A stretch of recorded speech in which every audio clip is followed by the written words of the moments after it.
अस्सलाम वालेकुम दोस्तों, कराची अपडेट्स के साथ मैं हूं आसिम अहमद ख़ान। दोस्तों, माह रमज़ानुल मुबारक का तीसरा अशरा शुरू हो चुका है, यानी अशरा मग़फ़िरत। और ये वो अशरा है जिसमें ताक़रातें भी आती हैं और हुज़ूर अकरम सल्लल्लाहु अलैहि वसल्लम की अज़ीम सुन्नत यानी एतिकाफ़ की सुन्नत के मद्देनज़र रखते हुए लाखों मुसलमान दुनिया में और पाकिस्तान में मुख्तलिफ़ मसाजिद में एतिकाफ़ में बैठ चुके हैं। यहाँ हम एक मस्जिद में मौजूद हैं, मस्जिद तक़वा में, जहाँ पे मुसलमान काफ़ी बड़ी तादाद एतिकाफ़ में लोगों की बैठी है। उनसे पूछते हैं, जानने की कोशिश करते हैं कि किस लिए आए हैं यहाँ पे और क्या हासिल करना चाहते हैं। बहुत शुक्रिया।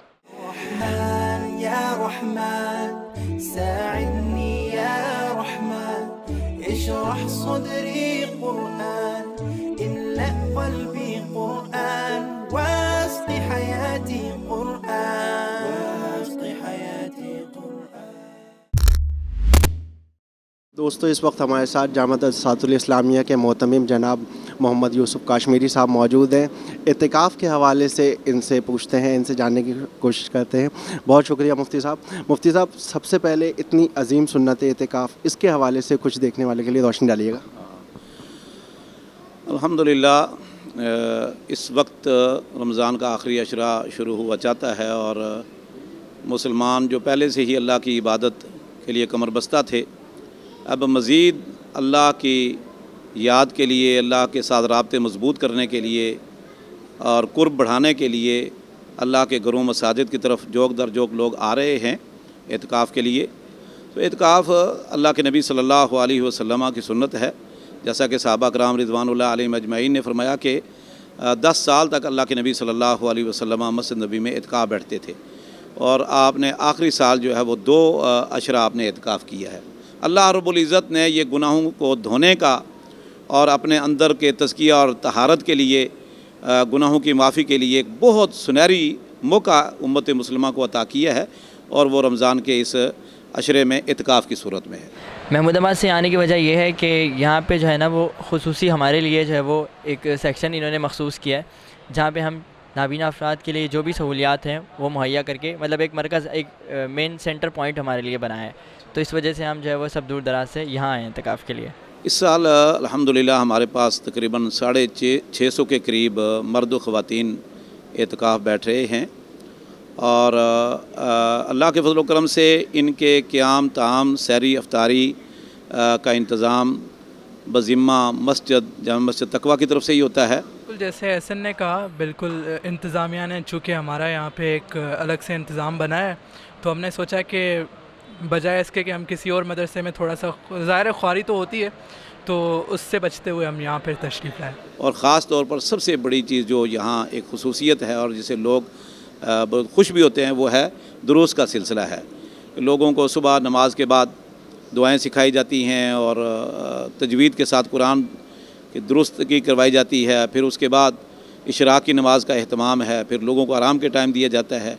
ज़ोर के बाद दरस कुरान होता है और असर के बाद दरस हदीस है और सवालों जवाबों की नशिस्त होती है। लोगों के जहन में जो पेचीदा सवाल होते हैं माशरती मसाइल पर, हलाल व हराम पर, दीगर कारोबार, विरासत और दीगर मसाइल पर, तो वो अपने यहाँ सवाल जो है ये लोगों से, मुफ्ती से और उलमा इकराम से सवाल करते हैं और किताब और सुन्नत की रोशनी में मुदल्लल सवालों के जवाब दिए जाते हैं। बिस्मिल्लाहिर्रहमानिर्रहीम। मेरा नाम तलहा है और यहाँ एतिकाफ़ करने की वजह यह है कि एक तो मैं यहाँ का तालिब इल्म रह चुका हूँ, दरस निज़ामी मैंने यहाँ से किया जामिया से, और इन भाइयों को यहाँ एतिकाफ़ में बिठाने की वजह यह है कि जामिया की तरफ से मुझे कहा गया था, क्योंकि हमारे लिए ना सहूलियात बहुत मुख्तसर इदारे जो है वो फ़राहम कर रहे होते हैं, तो जामिया की तरफ से ये अल्लाह का शुक्र है कि जामिया ने एक स्टेप लिया है, हमारे लिए खुसूसी तौर पे इंतज़ाम किया है।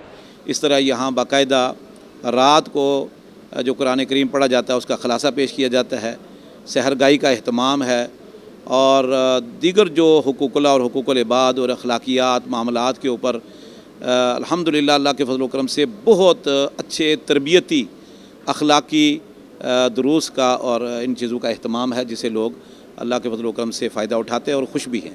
हर उम्र के लोग यहाँ तशरीफ़ लाते हैं। जी, मैं पहली दफ़ा आया हूँ और इससे पहले कि मैं 3-4 साल पहले मैंने अपनी मस्जिद में इलाके जो है ना कादिया मस्जिद, उसमें भी मैंने कोशिश करी थी बैठने की, लेकिन मैं बैठ नहीं पाया था क्योंकि मसले मसाइल हो गए थे, तो उसकी वजह से मैं बैठ नहीं पाया। ये तरबियत जो दुरूस हैं और ख़ास तौर पर सवाल व जवाब की नशिस्त, اس میں نماز، وضو، طہارت اور اسی طرح غسل، اسی طرح نماز جنازہ، دیگر بے شمار تربیتی دروس دیے جاتے ہیں، لوگوں کی تربیت کی جاتی ہے۔ اور سب سے بڑی بات کہ یہاں اللہ کے فضل و کرم سے علماء کرام اور مفتیان یہاں لوگوں کے ساتھ خود موجود ہوتے ہیں اور ان کے مسائل کا حل پیش کرتے ہیں کتاب و سنت کی روشنی میں۔ علاقے کی مسجد میں ہمیں وہ اہتمام نہیں مل پاتا جو ہم یہاں پہ ایکسپیکٹ کرتے ہیں، اور یہاں کے درس و تدریس، یہاں پہ مفتی وغیرہ ہوتے ہیں، کوئی آپ کا مسئلہ مسائل پوچھنا ہو تو آپ کو اینی ٹائم اس کا بتا دیا جاتا ہے، وہاں پہ اتنا اہتمام نہیں ہو پاتا۔ اچھا، آپ اس سے پہلے یہاں پہ بیٹھ چکے ہیں، اس لیے آپ کو ایکسپیرینس ہے اس حوالے سے؟ جی میں الحمدللہ یہاں پہ پچھلے 5 سال سے لگاتار بیٹھتا ہوا آ رہا ہوں۔ یہاں پہ ماشاءاللہ ہمیں ٹائم کا بالکل ہی پتہ نہیں چلتا، ہمارا ٹائم کا شیڈیول بنایا ہوا ہوتا ہے۔ میں سمجھتا ہوں کہ یہ اعتکاف اللہ رب العزت کی طرف سے امت مسلمہ کے لیے بہت بڑی ایک نعمت، عظیم غنیمت، فرصت کے لمحات ہیں، دل کی صفائی کے لیے، تزکیہ نفس کے لیے، گناہوں کی معافی مانگنے کے لیے بہترین سنہری موقع ہے کہ انسان دنیا سے کٹ کر، بیوی بچوں سے دور ہو کر، جہاں پورا سال کاروبار، تجارت، بے شمار زندگی کے مسائل ہیں، مصروف ہوتا ہے، تو اسے کٹ کر اللہ کے گھر میں تنہائی میں آ کر اللہ سے راز و نیاز کی باتیں کرتا ہے اور آنسو بہاتا ہے اور گڑ گڑاتا ہے، عاجزی انکساری کرتا ہے۔ اس کے پاس وقت ہوتا ہے کیونکہ اس نے اور کام تو کرنا نہیں ہے، کثرت سے نبی کریم صلی اللہ علیہ وسلم پر درود پڑھنا اور یہاں صبح شام کے اذکار کا اہتمام، پھر دعائیں جو ہیں وہ تخلیہ میں جو دل کی گہرائی سے جو دعائیں نکلتی ہیں یہ براہ راست اللہ کے پاس چلی جاتی ہیں، اور یہ اعتکاف کے بڑے فوائد ہیں۔ پھر مسجد سے تعلق مضبوط ہو جاتا ہے۔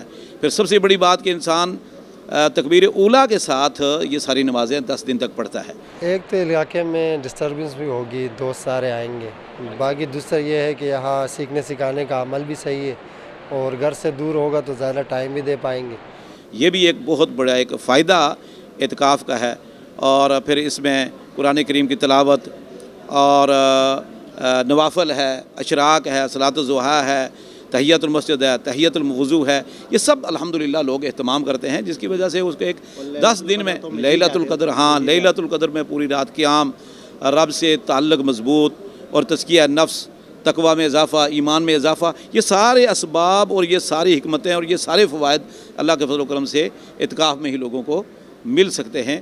ادھر ماحول ایسا ہے کہ مکہ مدینہ کی طرح ماشاءاللہ اتنے لوگ ہوتے ہیں۔ پچھلے سال بھی میں بیٹھا ہوں تو بہت لوگ تھے، اب بھی ماشاءاللہ کافی زیادہ لوگ آ گئے ہیں۔ تو ہم تمام مسلمان مرد و خواتین کو چاہیے کہ وہ کم از کم رمضان کے آخری عشرے میں رب سے قربتیں بڑھانے کے لیے، تعلق مضبوط کرنے کے لیے، اپنے اندر کی صفائی کے لیے، گناہوں کی معافی کے لیے اس اعتکاف کا اہتمام کرنا چاہیے، اور اللہ رب العزت ہمیں دنیا میں اپنے مقرب اور محبوب بندوں میں شامل کر لے۔ جزاکم اللہ خیر۔ رحمن یا رحمن ساعدنی یا رحمن اشرح صدری قرآن املأ قلبی قرآن واسق حیاتی قرآن واسق حیاتی قرآن۔ دوستو، رب کی رضا کے لیے اپنے آپ کو ترک دنیا کر کر اللہ کی رضا کے لیے اور نبی پاک صلی اللہ علیہ وآلہ وسلم کی سنت کو پورا کرتے ہوئے اعتکاف کرنا، اور اس چیز کو سمجھنا کہ یہ کتنی عظیم اور بڑی نعمت ہے، اور اسی 10 دنوں میں شب قدر بھی آئے گی، وہ رات جو عظیم رات ہے، عظیم برکت والی رات، 1000 مہینوں سے بہتر والی رات۔ ہم سب کو چاہیے کہ اس مہینے میں، ان دنوں میں جو رمضان المبارک کے بچے ہیں، زیادہ سے زیادہ عبادت کریں اور اپنے رب کو راضی کرنے کی کوشش کریں۔ اس قسم کی مزید ویڈیوز دیکھنے کے لیے ہمارے فیس بک پیج کو لائک اور کراچی اپڈیٹس کے یوٹیوب چینل کو سبسکرائب کیجیے۔ بہت شکریہ، اللہ حافظ۔